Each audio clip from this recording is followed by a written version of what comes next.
Welcome to Smokin Bulls, the podcast about business, money, and lifestyle. Today we're chatting with Charlie Derven from Social Advisors. My name's Tyler. And I'm Dave. Let's get into it.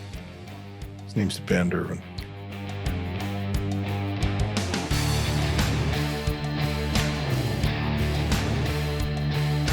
We've got Charlie here today to chat with us about his business and how he got into it and many other things. Charlie's got 23 years of marketing and business development, mostly in the financial services, as I understand.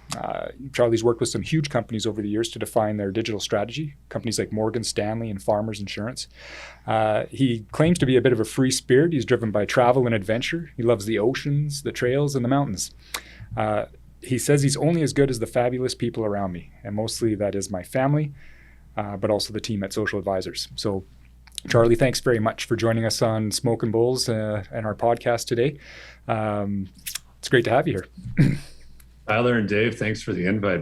Absolutely my pleasure. And now I know what the name's all about. I told my wife a second ago, I said, listen, I'm going on this podcast called Smokin Bulls. Are they talking about me? Yeah. Could be anything with that title. Could be anything. You never know what you're getting yourself into. I think when we were looking up, it's market related for sure. When we were looking up the name, trying to trademark things, I think we ran into a lot of was it barbecue sauces and things like that? That's what we were running up against when we were coming up with the name, making sure we weren't infringing on anybody. Yeah. But that's what we mostly saw. Yeah, it worked out though. Yep. So we want to learn a little bit about yourself, Charlie. So, maybe tell us something that nobody knows about you. Oh my gosh. I am a YouTube fix-it guy. So I don't know. Probably there's several things, but I'm a YouTube fix-it guy. So one of the coolest cars I ever owned was a 1984 Toyota Land Cruiser FJ60. Oh yeah. And it was cool, man. But I married a Florida girl, right? But I was living out in Lake Tahoe when I met her. And of course, Florida girls can't drive in the snow. I hope no one takes offense to that statement. They've never seen it. Yeah, right. So I found her a $2,000 old Toyota truck. And when you buy, 30-year-old $2,000 Toyota truck, you got to figure out how to fix it. Yeah. And of course, about that time, we got married in 2007. So this is maybe 2005 or something like that. And YouTube, crazy now 16 years later, but I turned to YouTube to learn how to fix this thing. And then you buy a house and you gotta learn how to fix that and whatever. Yep. So I don't know, I'm a YouTube mechanic, I'm a YouTube carpenter, I'm a YouTube, you name it. Nice. I don't know, maybe that's it. I'm working on a 1985 Volkswagen Cabriolet right now, completely off of YouTube. So that's pretty amazing. That's a bit of a rabbit hole though. When you start looking at ways to do things, you could end up having to narrow down 50 different videos to decide which one to go with. Well, I do my research, Dave. I've jumped in and realized that I just made the problem worse too many times to not really try to, I've got my voltage meter and I do a lot of testing now when it's a car, before I dive in. And I also know when it's time to call the experts on my house, plumbing and electric. I call in the experts. Yeah, that's sure. That is the proverbial rabbit hole, and I don't want to go down it. So no kidding. Yeah, I would agree. Nice. Yeah. So before we go into Social Advisors, Charlie, cars is a big part of your life. What other things do you do outside of business? Outside of business, I enjoy tinkering on cars. It's not. I don't know if I'd classify as a big part of my life. That Cabriolet, I haven't touched it. Well, it's a year because we left on some travels for about 10 months during this whole pandemic lockdown. So I guess we didn't treat it like a lockdown, but so it's been in the garage looking for my assistance for about a year now because we were gone for 10 months of that. And then I got involved in painting my house. So I don't like cars, not necessarily big. I enjoy having cars from when I was a kid, something in the 80s. And, of course, most of the Honda Accords and stuff are rusted out now, but I had a BMW 733i. I think it was in 1981. That was a fun car. And, this Volkswagen now and stuff like that. We live on the coast of Florida, so I like to spend some time in the ocean. We got a hurricane spinning out in the Atlantic right now, about 1,000 miles out, just kicking massive waves at us. So we're having fun this week. We got 4 or 5 days of waves coming at us. And I don't know. I'm a pretty simple guy, really. I get excited about recreation. I like the cars. We travel a little bit. Mostly it's business and family right now. So now you surf instead of snowboard. That's a little easier on the joints, I guess. It is. I'll be able to age a little bit more with surfing than I could with snowboarding for sure. Yeah, kidding. yeah, I believe it. When did you get back? I know you were on the road for the 10 months. When did you touch base back at home? Yep, back June 1. Okay. So yeah, we actually had a family that we were leaving on a Wednesday last August, and on Saturday they're friends of ours. We're close with some neighbors of theirs, so we know them through the neighbors. They had a house fire that Saturday before we were leaving. Oh wow. So yeah, they slotted right in, and we hit the road, and I worked out for them, worked out for us. They helped cover the mortgage while I was gone, and Nice. just tied a travel trailer to the back of the truck and just rolled on out of here. Toured the countryside. Yeah, And that was with your family. So 10 months in an RV with your family was enjoyable? Yeah, Question and mark? the family's bigger. Yeah, it was really. I'll tell you the cool thing that came out of it, you guys, was my kids are 12 and 13, Yeah. and so they're entering a period of their lives where I'm going to lose them a little bit. Yeah. We got really close. I mean, not just proximity, but my relationship with the kids and my wife is probably closer now than it's ever been, just as a result of that. The first month or so was a little difficult. And I'll say it is my wife and my two kids, but also my two dogs, which are 50 and 70 pounds, two ferrets, and a lizard. Jeez. That's a lot. Wow. Well, good for you. You didn't lose any of them. That's Yeah. pretty good. So did you set up in one place for extended periods of time, or? We spent the winter out in South Lake Tahoe. Okay. So we were there for about 3 months. So we traveled for probably 3 or 4 months to get there, and then 3 months or so getting home. Gotcha. So we spent most of the winter, spent Christmas out in Tahoe, and bought my snowboard pass at Sierra, and got a snowboard season in for the first time in about a decade. Nice.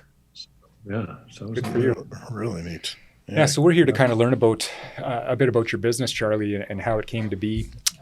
Your company is called Social Advisors. Maybe describe to us what it is, what it does, who you work with. Yeah, we are we're always evolving, which I think I think businesses have to do, right? So I started the business in October 2018, 8 years. I'm sorry, 2013. So it's been 8 years. And I'd worked for a couple other companies prior to that. And, marketing companies in our industry, we share the same industry in financial services. Notoriously, and I'm sure it's every industry, it's not just ours, but it's kind of build it once and sell it many times. It's how the marketing companies work in this industry. And it's easy for them to do because, both in Canada and the US, we've got the regulatory bodies. So you can only say certain things. You can only say them certain ways. And so I worked for a couple of companies prior to Social Advisors for about 10, 12 years. And in both cases, I went to them and I said, guys, great that we've got this templated kind of offering, but the industry sees these guys as all the same. The firm sees them as all the same, or they want them to be. They're not the same. We got to do something personal. We got to be able to personalize our services. And in both cases, leadership or ownership of those companies came back and said, it's too expensive. Can't do it. And so I said, watch me. Right. So, Yeah. So it all started really very simple with it's completely self-funded. So we didn't have a big, fundraising round or anything, but I moved the furniture out of my bedroom and moved in a conference table in the master bedroom in the place we're living at the time, and opened my laptop one day, opened my cell phone, and I was doing social media for financial advisors. And at the time, I had an idea of what that meant. And it really started off as content development, writing a lot of blogs. And of course, I'd been in the industry 15 years prior to that. So I had a lot of knowledge and a lot of background in the marketing and business development side. And so, it really turned into content development. And then a couple of years in, you realize, well, content in and of itself is not going to do anything, or is not going to achieve everybody's goals. So we started to put in some engagement type strategies. So not only getting your brand present on these, in our industry, relatively new platforms at that time, but also finding that kind of perfect audience and starting some engagement strategies around it. And so the engagement side of it came in. LinkedIn dominates at that. And as good as all of that is, we are now really on a big curve evolving into marketing automation. So, when someone hits your website, knowing exactly who that person is and automating follow-up. So, if someone hits your fees page or something like that is a great buying signal, and being able to automate the follow-up to that particular person. So long as they're in your database, we know who they are. As long as we embed codes on the pages of those websites, so that you can automate an email that says, "Oh, hey, been thinking about you. Well, our system just sent this to you because we know that you were on the fees page on our website," right? So just automating a lot of that follow-up. So it's evolutionary. We're in a fast-paced industry in digital marketing, and just trying to stay ahead of that curve is a job in and of itself. Yeah, and digital marketing, Charlie, is, obviously Dave and I, we've subscribed to some of your services and use social advisors for that purpose, because for us, the digital marketing is, like you said, a job unto itself. It would take a vast majority of our time away from the things that we need to do to develop our business and to manage our business. So you've found a niche there, because in our industry, I mean, even as we've looked around our head offices, if you want to call them that, or back offices, they provide some support in terms of what they provide for marketing, but not a heck of a lot. And I don't know if it is too costly, like you've ran into, or if they just don't want to get their hands dirty with it. It's an interesting service that you have.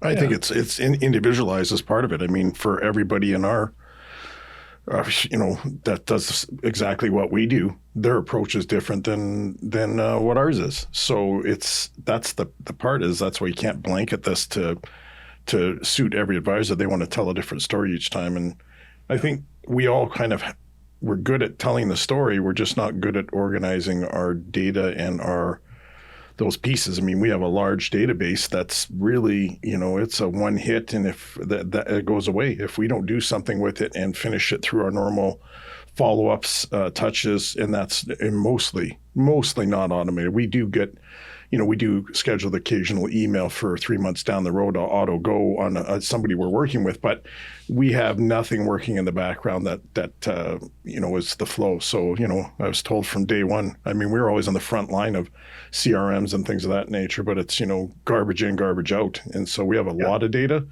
that we've never used the potential of it, I guess, to kind of move the needle a bit on prospects, I guess. So. I read something yesterday where in our industry, 2% of first meetings lead to a client. The majority of clients, 80%, are acquired on the 7th to the 12th touch. But 10% of advisors go beyond the 3rd touch. Yeah. Right. So, yeah, and we see it in what we do too, right? We got our successful advisors have a follow-up plan. So we can put opportunity in front of people, but if there's no follow-up plan there, that quickly gets lost.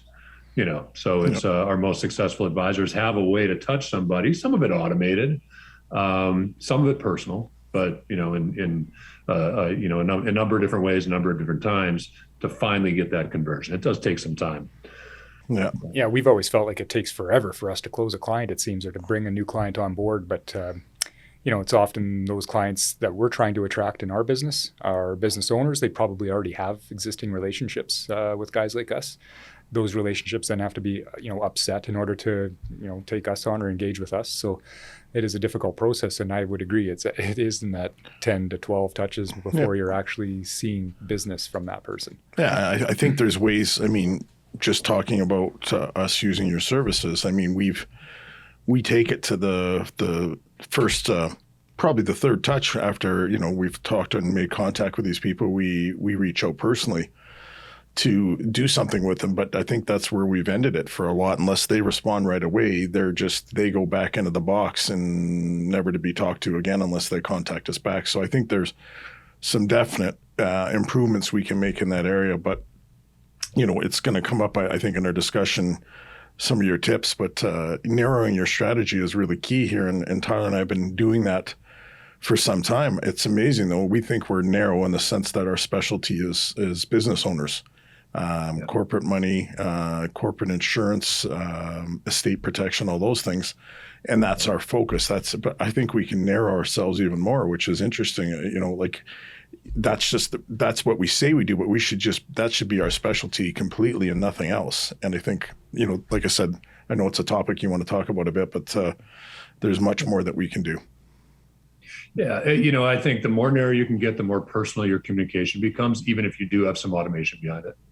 Yeah. So, if you're talking to business owners about exit planning, let's say, just for an example of a topic, a succession plan, when you can write to that one very specific point, you can touch on their needs a lot easier than speaking in, even if it is a narrow audience of business owners, there's a lot of needs inside that, under that umbrella. So the more specific you can get, the more personal your communication becomes. And that creates the opportunity for some automation, only because, you're going to have a lot of common needs in that narrow segment.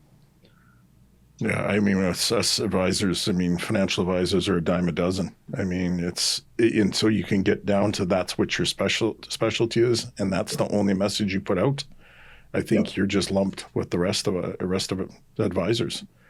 I can't speak to Canada, but I know FINRA does an annual report, our regulatory body here in the States for Series 7.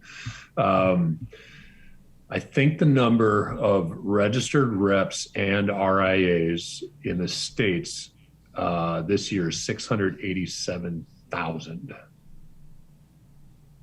That's crazy. Yeah. That's a whole bunch of competition. I think probably third to real estate and attorneys. That's like 1 in 600 in the States is an advisor.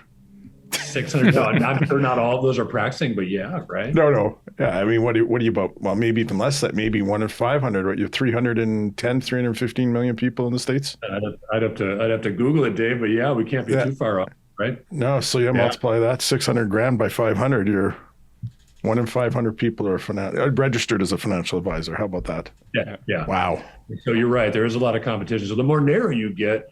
We've got a client in Lansing, Michigan. His focus is very specifically, that's capital of Michigan, very specifically state of Michigan employees. And they have different elements within their pension plan that allows him to, he knows it well. He's got a bunch of clients with the state of Michigan, but that is, that's his niche. That's who he's trying to track. It doesn't mean he doesn't do business with other people, but when he puts marketing communication out there, it is specific to the needs of those people. He can speak right to the things that they understand. So, how many advisors in Lansing, Michigan are actually very concentrated on state of Michigan employees? But he might be the only one, I'm sure others obviously have state of Michigan employee clients. But he might be the only one that is really focused on marketing into that segment. That's a really easy way to remove the competition. Yeah, that's great. No kidding. That's one of your top 5 strategies is get narrow. What you're suggesting here is very narrow your focus on the type of client you want to attract, and that's where you should spend your time and money. Yeah. Get it as narrow as you can. Again, that doesn't mean you can't work with, anybody, right? But it removes the competition, allows you to be very personal with your communication. Yeah, I think it's the reverse of how we've approached our industry for years. Is you take a swath approach and then you try and catch what you can and then kind of just chafe out the stuff you don't want, where in reality, you think even of a specialized construction firm that, we got the best curbing machine known to man. That's their focus, but it doesn't mean they won't do a driveway. Yeah. They're just, but if you want the best curbs, these are the guys, but they'll do your driveway. So I think the narrowness of it and the specialization of it is really key. I agree. And that works for all industries too. That's not just our industry, obviously. Exactly. Yeah. And Social Advisors, Charlie, it focuses just on the financial advisor space? Yeah. We, again, a self-funded company back in 2013, we did tend to take revenue where we could get it at first. I'm happy to say that our first 2 clients were advisors. I think at that time, there were probably prepaying $250 for 6 months worth of service or something like that. And I was celebrating it all day long. Right.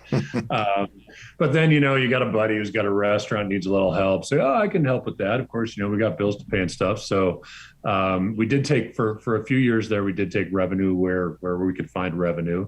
That helped us kind of get to that next level where we could say, okay, this is what we do and this is who we do it for. So I don't regret that time. However, had I had deeper pockets at the time, and we could have been very concentrated, that was a time of very slow growth. So being able to again communicate into one industry, that's when we made that transition, we took off as far as growth was concerned. You're following your own rules. You got narrow. Yeah, exactly. Okay. Now I will tell you, I still got a couple of friends that we do some work for. So I had a meeting at Daytona Hyundai today. My good friend's general manager over there. So we help them out with some content marketing and stuff like that. So we got a couple of clients who are outside the industry. My sister-in-law has a running enthusiast website, so we help her out a little bit. But 99% of our clients are advisors. Yeah, we did the same thing a number of years ago. Dave and I narrowed our focus into that business owner market, and then we also created, minimums in terms of account size that we wanted to stick to. And once we got very firm with that, we found our business grew very quickly. But we were the same as you. I think, what do we call it, Dave? AWOP? Anything with a pulse was the business we took when we were getting started out. Fog a mirror, all that stuff. Yeah. Anything with a pulse, yeah. If you could fog a mirror, you could be a client. So we kind of took everything before that. But then we did a horrible job for everyone because you had too many clients and you weren't making enough money from most of them, which meant the ones that were your biggest clients were technically funding the financial advice you're giving to your small clients. Yeah, you're right. Not good. Yeah. It allows you to develop some processes, and of course, personalization is a big key for us. But we are run on internal processes and systems. When you're working with a restaurant and an auto dealership, and then the countertop guy, and all of a sudden everything to your point, Dave, is completely scattered and totally inefficient. Being able to fund that up front, we would have probably removed a 3-year gap there where we were kind of discovering ourselves at the time too. But, just kind of being scattered, it just, it slowed things down. Sure. So how do you attract financial advisory teams or guys like us nowadays? Where do you get them? We used to do some events. We used to have an event budget. We may get back to doing that. I don't think, we've got a year and a half now of some weird travel restrictions and that sort of thing. I was due to speak at a conference in Vegas, the Jolt conference, next month. And now that's been pushed to, I think, March of next year. So as much as we'd hoped we'd get back to that stuff already, we're cautious and slow. Really, I would tell you that 75% of our clients come directly out of LinkedIn. We do attract clients through advertising, word of mouth, things along those lines as well. But 76% of our clients are originated from LinkedIn. A lot of those folks we met 2 years ago, 3 years ago. Take a little bit of time to cultivate that relationship and familiarity. And like your business, guys, everything's about timing, right? So when the timing is right, you better be present. And so, but yeah, the majority of it's right off of that platform. So, this one's clients like us, then Tyler and I, we kind of got things rolling a bit. We got a studio, we're trying the podcast method. We, built up quite the LinkedIn, not following per se, but just a list, contacts. Our problem is creating content is a big issue. What is your advice, or what would you recommend to, obviously you have lots of advisors like us who start the process, but they don't finish it off, or they don't go deep enough to make it really work. What's the catalyst, or what do you think should be done in those situations? Content's an important piece of the puzzle. And I'll throw some stats at you. I hate all that, but it tells a story. There are in Canada and the US every week on LinkedIn, 3 billion views of content. That is concentrated on content being delivered by 2% of their network. 2% of that network on LinkedIn is delivering content, 3 billion views weekly, 12 billion views a month. So here's the thing.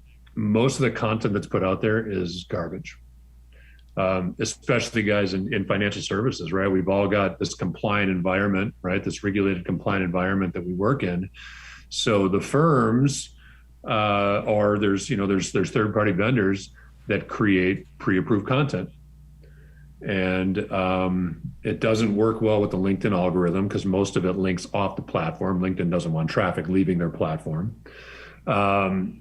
It's, links to CNN or Forbes or, I'll try to throw out some newspaper names up north of the border, but, like Toronto Sun, is that a newspaper? I don't know. Yeah, they're good.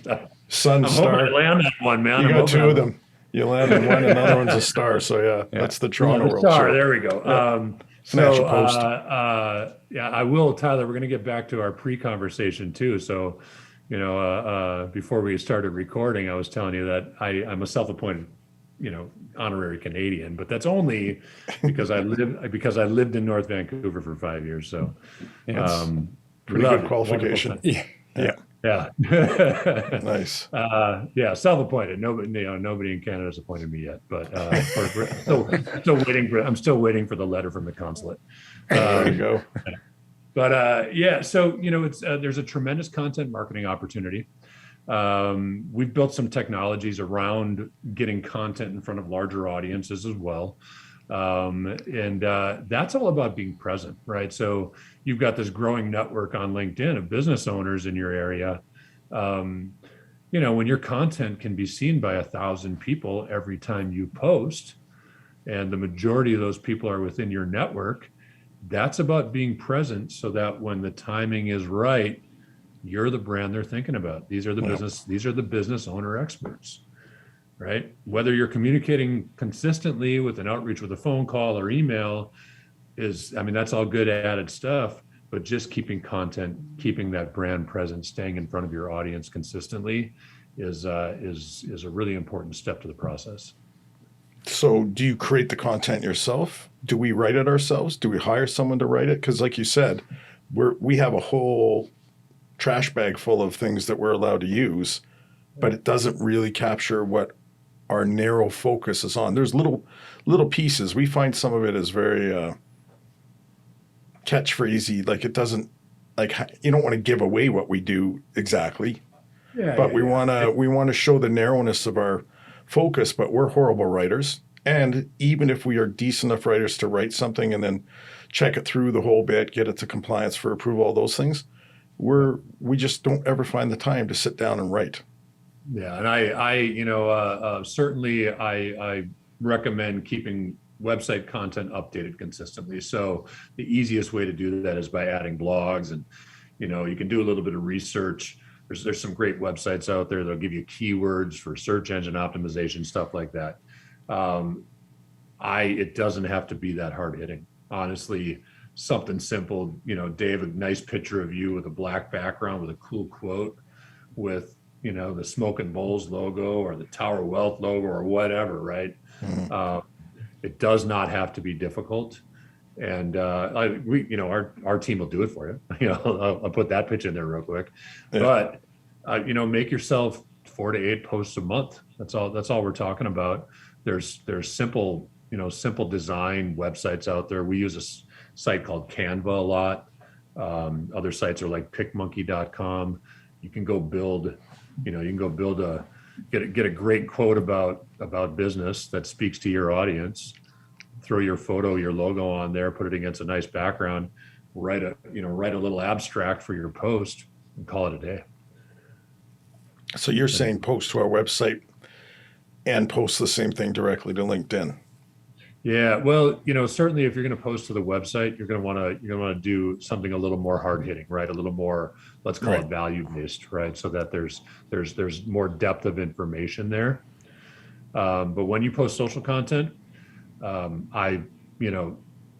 certainly you want to represent yourself well, but at the same time, like literally, guys, we're talking about a nice image of you with the logo. and then maybe 2 or 3 paragraphs of an abstract on LinkedIn or Facebook. That's all we're talking about. It really, I think one of the paralyzing problems is that, you're really good at what you do.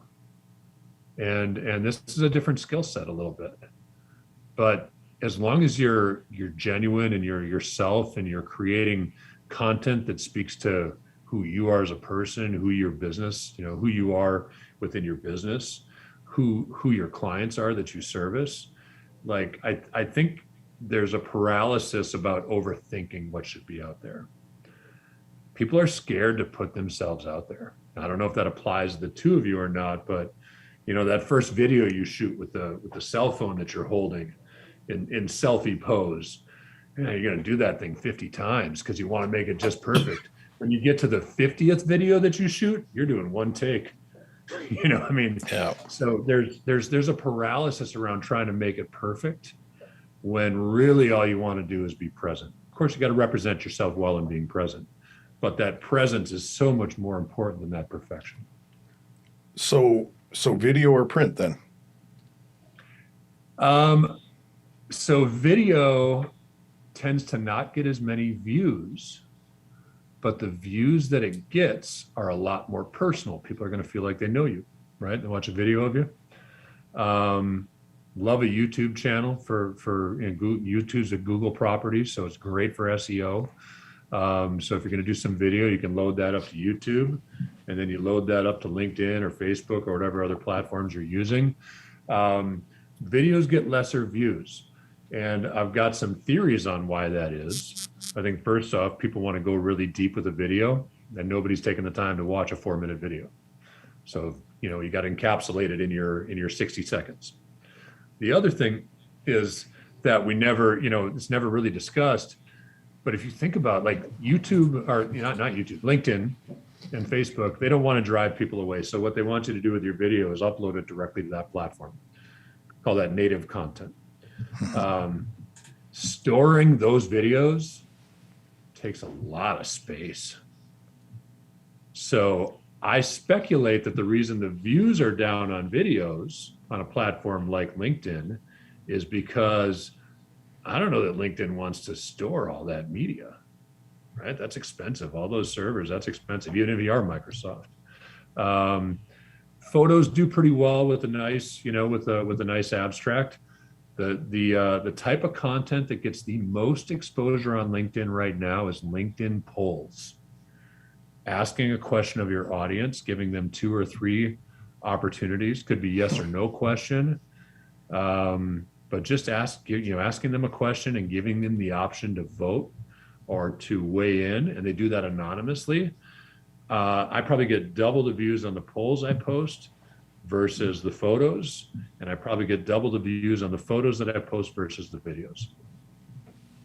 And do you do any PDF content, or is that just part of a photo? Yeah, that would just be part of the photo. Okay. Yeah. Interesting. Okay. Yeah. Great Well, thanks for that. Those little sidebars we're sliding down here. Soliciting free advice, eh? You like that? I got a lot of free advice. We trapped him. Yeah. Dave, anytime. You got my cell phone, man. You can call me. That's perfect. Yeah, that's great.